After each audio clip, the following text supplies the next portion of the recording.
नमस्कार मुलांनो, इयत्ता चौथी विषय परिसर अभ्यास भाग 1 पाठ 5वा घरोघरी पाणी या पाठाचा आज आपण स्वाध्याय पाहणार आहोत. चला तर मग सुरुवात करूया.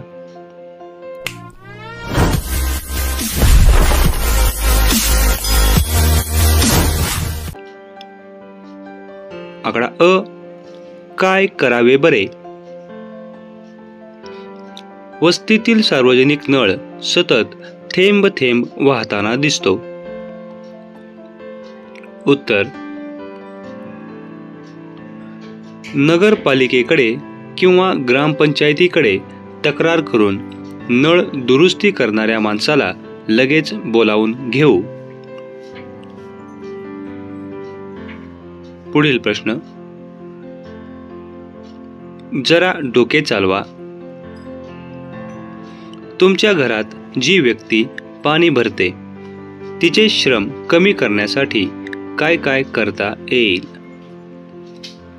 उत्तर,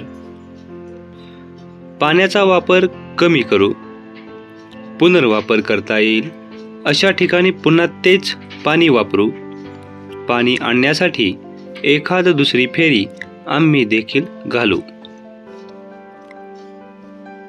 पुढील प्रश्न,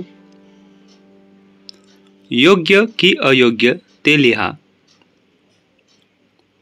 आकडा 1, समीरने पाणी पिऊन माठावर झाकण ठेवले नाही.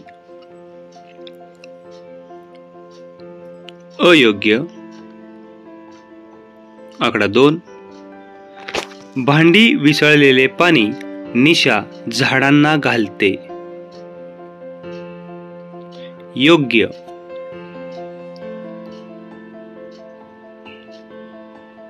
आकडा 3, नळाला पाणी आले म्हणून सई भरलेला हंडा ओतून देऊन पुन्हा पाणी भरायला गेली. अयोग्य. रेश्मा सहलीला जाताना पाणी सोबत नेते. योग्य. मुलांनो, या ठिकाणी स्वाध्याय संपला आहे. व्हिडिओ आवडला असेल तर लाईक करा, माझा चॅनल सबस्क्राईब करा. आपण पुढील व्हिडिओमध्ये भेटूया. तोपर्यंत धन्यवाद.